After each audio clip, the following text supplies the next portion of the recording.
Greetings and welcome. I am Nathaniel Dorian, wrestling historian.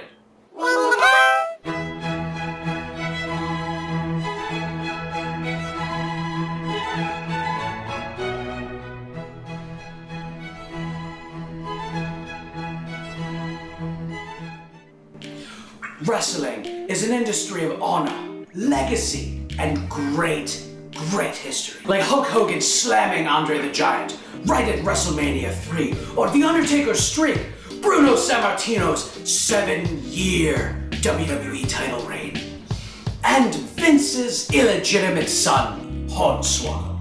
Kinda. In my studies as the world's greatest wrestling historian, I have compiled my list of the top 10 most historic wrestling moments. Number 10. Vince Jr. buys the CWC from his dad. No, not that CWC. This CWC. Vincent Kennedy McMahon purchased Capital Sports, the parent company of the WWF, from his dad, Vincent James McMahon, in 1983. Good old Vinnie Mac worked closely with television companies to put his wrestlers into global syndication, giving his promotion more exposure than the smaller territories. Understandably, the territories were upset at this, and in response, Vince pulled the WWF right out of the National Wrestling Alliance, bound and determined to make his promotion the most dominant in the industry. And his name is John Cena! 30 some odd years later, I'd say he did it.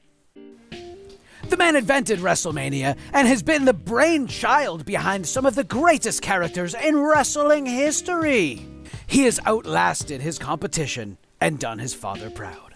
Number 9. The Montreal Screwjob. Survivor Series 1997. Montreal, Quebec, Canada. The Canadian hero, Bret Hart, versus the Heartbreak Kid Shawn Michaels for the WWF Championship. Bret was the WWF champion walking into Survivor Series that year, which was the problem in Vince's eyes. You see, Bret's contract was up, and he was off to greener pastures in WCW. Vince had wanted Bret to drop the title at Survivor Series to Shawn, but Bret did not want to lose in his motherland. He told McMahon that he would, however, drop the belt the following night on Raw back in the States. And even though Vince agreed to Bret's compromise, Vince could not afford to put himself in the situation he had been in once before. Years prior, the WWF Women's Champion, Alundra Blaze, defected from the WWF to rival WCW. She showed up unannounced on WCW Monday Nitro, denounced the WWF and their women's title, and threw the belt into the garbage. The garbage! On national freaking TV!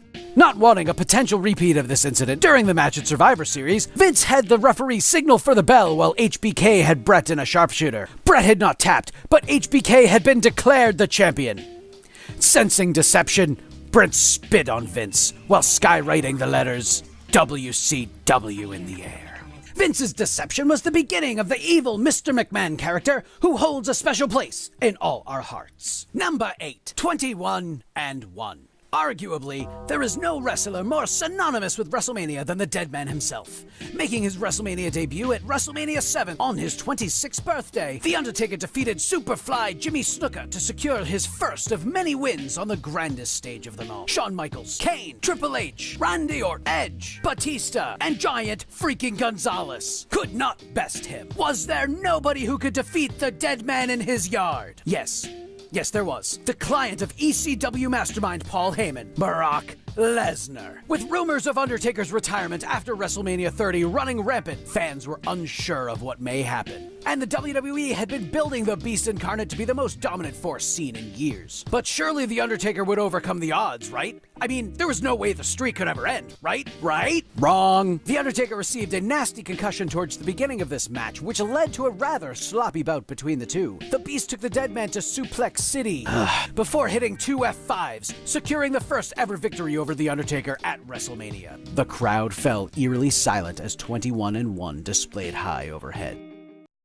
Number 7. Sasha Banks vs. Charlotte Hell in a Cell. Who says history has to take place in the distant past? Just a few short weeks ago, we witnessed history as then Raw Women's Champion Sasha Banks took on Charlotte in the main event of the Hell in the Cell pay-per-view. Even though women's wrestling has made somewhat of a resurgence in recent years, the WWE has historically booked the women's division in less than flattering ways. Say what you will about having 3 Hell in a Cell matches on the same card, or about the match in general, but there's no denying that this was a defining historical moment for women's wrestling. Number 6. The Madison Square Garden Incident. Click members Scott Hall and Kevin Nash were Ted Turner bound, leaving for WCW in the coming weeks.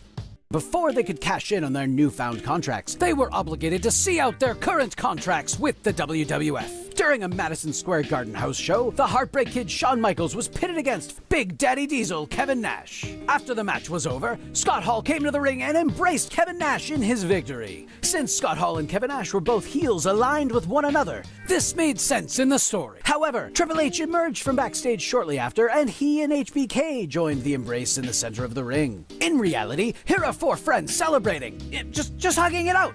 In story, why the hell are the good guys hugging the bad guys? It just made no sense. Upset and unable to punish the WCW-bound outsiders or his world champion, Vince dropped the hammer on the up-and-coming Triple H, who lost his major push. He also lost his spot as the winner of the 1996 King of the Ring. Unfortunately, Hunter never did recover from this incident and vanished into obscurity. Granted, if this incident never had happened, and Triple H went on to win the King of the Ring, we would never have had Number 5. The 316 promo. After being cast aside by his future father-in-law, an emerging talent was booked in Hunter's winning spot in the King of the Ring tournament. Finding mediocre success in WCW as one half of the Hollywood Blondes, and at ECW as superstar Steve Austin, the Rattlesnake was still struggling to fall into the fans' graces in the WWF. Billed as Ted DiBiase's new protege, the Ringmaster was just a terrible gimmick. During the finals of the King of the Ring tournament, the newly renamed Stone Cold Steve Austin faced the legendary Jake the Snake Roberts. Roberts had recently returned to the WWF and adopted a slight gimmick change. Oh, he still carried that scary snake to the ring, but he did it under the grace of God and began cutting promos with Christian overtones, including a promo citing John 3:16. The Bionic Redneck went on to defeat Damien's daddy and became the 1996 King of the Ring winner. Talk about John 3:16. Austin 3:16 says I just whipped your ass. This secured Steve Austin's spot as one of the most popular and well-known wrestlers of all time. Number 4. Eddie Guerrero and Chris Benoit, WrestleMania 20. Real-life best friends Eddie and Chris won their respective heavyweight championships for the Raw and SmackDown brands at WrestleMania. Before life in the WWE, Eddie and Chris toured together all through Japan and the Indies. After making a splash in WCW and ECW, Eddie, Chris, and fellow Radical members Perry Saturn and Dean Malenko jumped ship to the WWE. Together, the two friends reached the top of their sport on the grandest stage of them all. Which is what makes the events over the next few years so much sadder. Just over a year after WrestleMania 20, Eddie Guerrero was found dead in his hotel room. And just a couple years after that, Chris Benoit took not only his life, but the lives of his wife and son. After losing 2 of their top active talents at such a young age, the WWE took action. The wellness policy was introduced shortly thereafter, protecting the health and well-being of the roster. It also triggered the shift from TV-14 programming to the PG era of today. Gone are the days of heavy blade jobs and a zillion chair shots to Mick Foley's noggin, and into the days of, well, now. Number 3. Undertaker vs. Mankind in Hell in a Cell. At King of the Ring 1998, the feud between Undertaker and Mankind was to culminate inside the massive steel structure. Mick Foley walked towards the ring with hesitation before throwing a steel chair on top of the cell and climbing up after it to await the arrival of the dead man. When the infamous church bell tolled, the Phenom himself made his way down the ramp and followed Foley to the top. The two men briefly fought on top of the cell before Taker did the unthinkable. In a moment that has to have been replayed more than that scene in Fast Times at Ridgemont High, The Undertaker hurled Mick Foley off the top of the cell and through the announce table at ringside. But Nathaniel, it's all fake, remember? There had to have been a safety harness or rope or something. Wrong! Mick Foley suffered severe injuries in the fall. Paramedics rushed ringside and loaded poor Mick onto a stretcher. Just as the match was about to be announced in Taker's favor, Foley swatted paramedics away, stood up, and the crazy bastard started hobbling back towards the ring. With one good arm, the deranged Foley scaled the cell once again to stand toe-to-toe with the man who just tried to kill him. literally kill him. The two resumed their fight on top of the cage when Undertaker grabbed Mick by the throat, signaling the end, and chokeslammed Mick right through the top of the cage. Foley landed in the center of the ring, a tangled, bloody mess. The chair he brought to the top fell with him, knocking a tooth out of his mouth and into his nose. The Undertaker legitimately thought he'd killed Mick Foley. Officials sprinted to Mick Foley's aid. The Undertaker jumped through the hole in the ceiling of the cage back down to the canvas below. Dazed and confused, Mick agreed to continue the match and even unleashed a bag of thumbtacks all over the canvas. A thumbtack chokeslam, followed by a thumbtack tombstone, sealed the victory for The Undertaker. Number 2. Foley put some butts in seats. On a cold winter's night in Worcester, Massachusetts, history was made. That's right, a young Nathaniel Dorian attended his very first Monday Night Raw. And number 1. There was more that happened in Worcester, Massachusetts that night. The Monday Night Wars had been raging for years, with WCW taking a lead. Monday Nitro had consistently outperformed Monday Night Raw in the ratings, despite some amazing efforts from Camp WWE. All that was about to change. Back then, Monday Night Raw was a 2-hour pre-taped show, where the 3-hour Nitro was live. Just before the Raw main event, WCW head cheese Eric Bischoff ordered his commentators to go on air and say this. Thinking about changing the channel to our competition fans, do not. We understand that Mick Foley, who wrestled here one time as Cactus Jack, is going to win their world title. It's going to put some butts in the seat. Even though the higher-ups at WCW didn't have faith in Mrs. Foley's baby boy, the rest of the world must have. Their plan backfired as approximately 600,000 viewers flipped to Raw to watch Mankind win his first WWF Championship. Some say this night was the beginning of the end for the Monday Night Wars. Raw beat Nitro in the ratings that night, and Nitro was never able to achieve a higher rating than Raw again. And number 1, Vince buys WCW. The ratings war between WCW and WWF was in full swing. Vince McMahon battling Ted Turner to see which billionaire would emerge victorious.